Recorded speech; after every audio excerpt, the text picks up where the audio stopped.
the difference between the ordinary thief and a political thief? Number one, the ordinary thief steals your money, your bag, your watch, and your jewelry, isn't it? But the political thief steals your future, your career, your education, your health, and your business.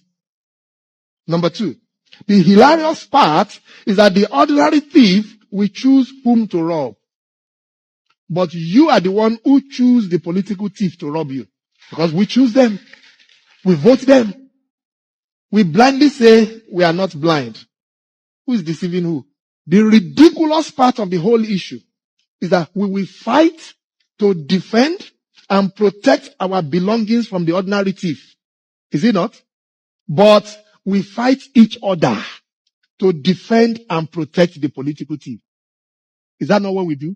Thugs will be fighting themselves to protect those that are stealing our career, stealing our joy, stealing our health, stealing our success. What a shame. What a travesty. It calls for us to think and think deep. The stage we are in as a country is not a stage where you become an onlooker. You have become an onlooker for too long. You must get ready to put your hands to the plow and be part of the process. It's not just about PVC, carry PVC. You must be in the kitchen where it is being determined. You must be there where the decisions are being made. We are there in our numbers, they cannot outnumber us. But you leave it aloof. Oh, no, it's too dirty. It's a dirty game. And then the dirty guy is getting to the game of play. And you are there not showing up. And when they begin to make the decisions, you will know whether it's a dirty game or not. The result is always dirty on us. Dirty on your health. Dirty on your business. Dirty on your success and your career. I hope that is stirring up something in you. Today is Sunday. Whether you like it or not, what I will say now will cause confusion, but I will still say it.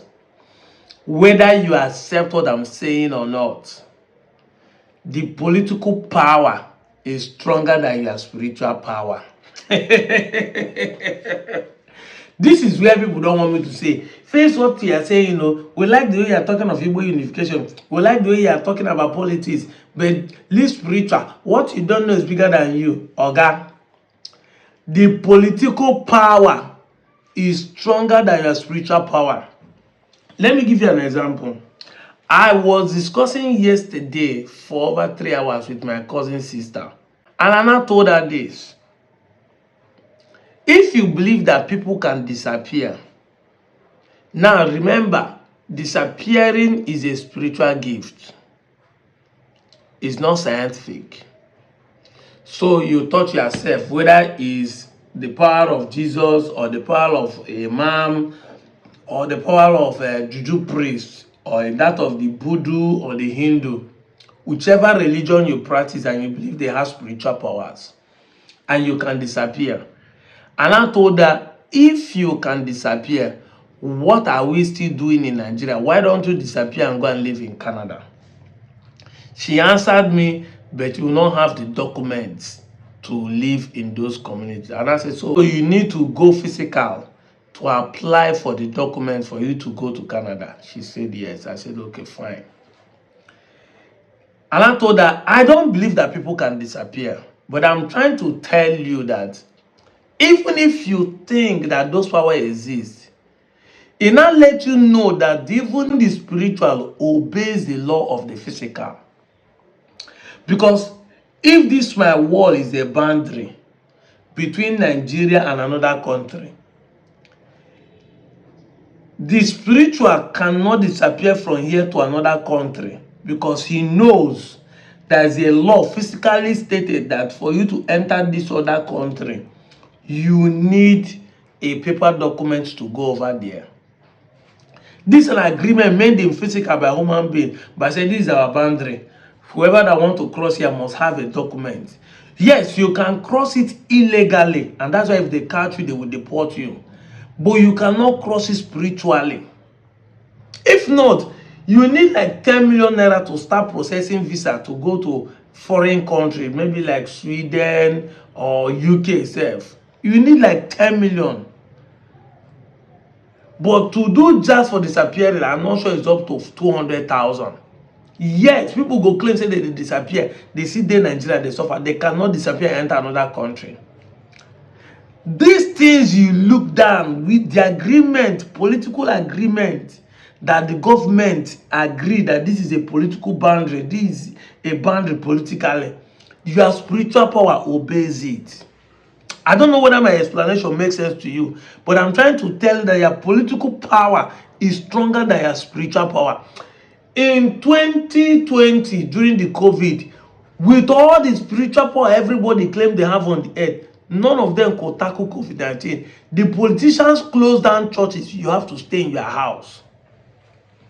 It is now hand sanitizer and face masks that people that are suffering with COVID are people that want to run away from COVID are wearing all over the world. Nobody was treated by spiritual power. They close church. Politicians give order. Political power give order, and churches, spiritual houses, voodoo, Hindu, everywhere, because it started in China, all of them closed down, including India, where people think there's a spiritual power. They close down, including you, where they worship Ogu, they do juju, you close down. You start wearing masks, you start putting hand sanitizer. And I know you have been brainwashed, you will not understand what I'm saying. What am I trying to say? That video you watch is trying to tell you that you need to be involved in politics. This is where I'm going to.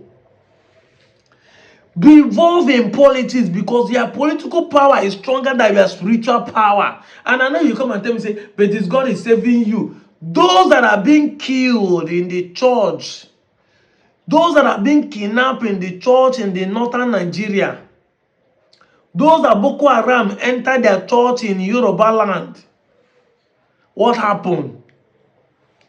If the political power put a good security, would they be alive or kidnapped in the church? I made a caricature the same yesterday telling my cousin, say, when those children were kidnapped in Oyo, why didn't one Shogo Dibia in those areas touch himself and disappear, enter their midst? Just imagine it. 40 people were kidnapped. Let's assume the bandits were 10 in number to kidnap those 40 people. That is 50. And if only me disappear, enter their midst, pion, according to comedy sound, pion, and I enter their midst, do you know how frightened they will be? Even those they kidnap, everybody will be frightened. And assuming some of them summon courage to call gun and shoot on the person they saw that disappear, enter, and immediately call gun and disappear, do you know they will be frightened? And they might even abandon people they kidnap and run. But nobody was able to do that in the entire Yoruba, where they claim Shango, all these power day.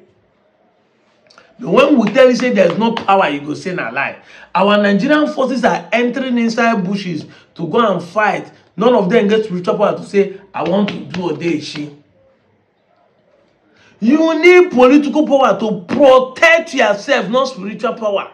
And the political power will not come by you saying, I'm praying that Tinubu will not win. I'm praying that P2B will win. I'm praying that people that will vote, nothing will happen there. No, it involves you, it involves me. I have defined this over and over because repetition calls for emphasis.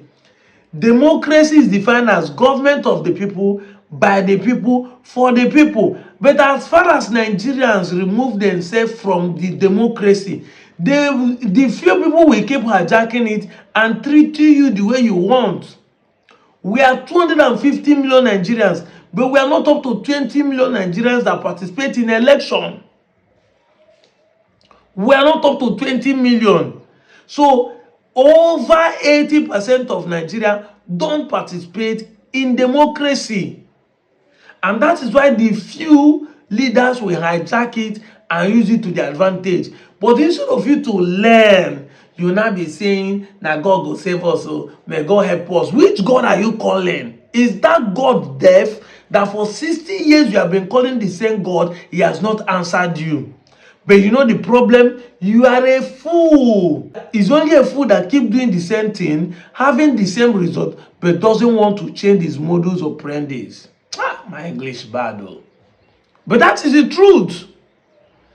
For 40 years, a fool of 40 is a fool forever. For 40 years, you have been saying that God, the appointed leader. You have been saying election is being rigged. You have been saying our vote does not count. Yet, they keep dealing with you. Is it not high time you change the modus operandi to say, let us come out and vote. Let's see whether our vote will count. Let us stop giving excuse. Let's do the opposite.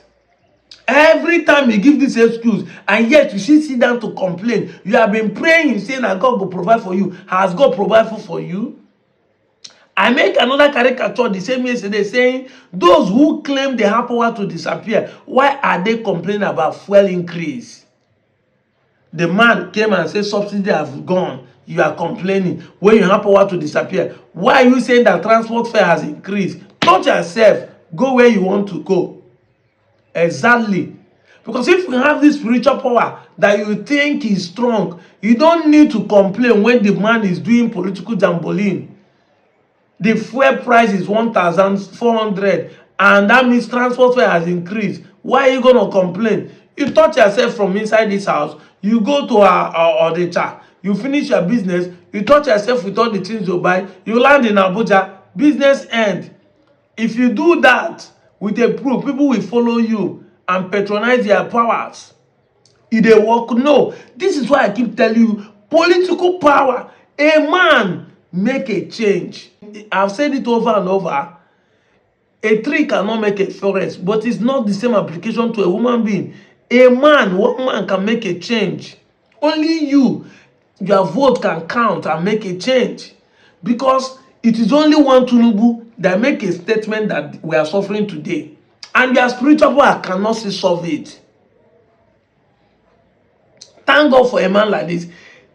This video is not old, it's not new. This video is like almost 4 years ago. We are the one who promote these bad people with our nonchalant attitude. We are the one who promote these people with our excuses. We also play religious sentiment. We also play tribal sentiment on promoting this. We even defend them. But if all of us come out, look at the right candidate, come out en masse and vote in, vote the right people, they won't be able to do us bad. Some people will say, but if you come out, they can rig they can snatch the ballot box, they can kill you. You are running away not to die, but every day they are coming to you with bandits to kill you daily basis. They are coming with you with policies that's killing you on daily basis.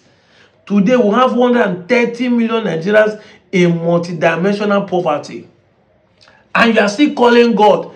Is your God selfish? Because some of you will come and give testimony. It's working for me. If you say God is God of grace and love, who love everybody, and it is only you, your God is blessing, your God is selfish. It cannot be working for you alone. It should work for everybody. But the truth is that there is no power to work for everybody. The power to work for everybody is a political power. That is the power that will work for everybody.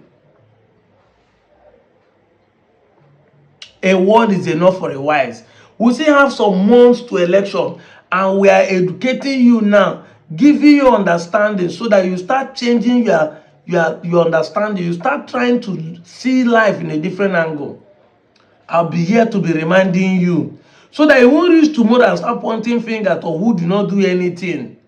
You have right now. Drop your Bible, drop your sentiment, drop your prayer, and for the first time, try a new thing. Because they say there's no harm in trying. Pick up your PVC if you don't have register. Come out and vote en masse. Let's first of all change this system.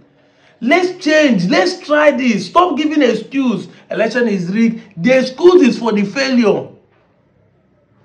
If you know you have failed or you don't want to fail, it's time to do the right thing.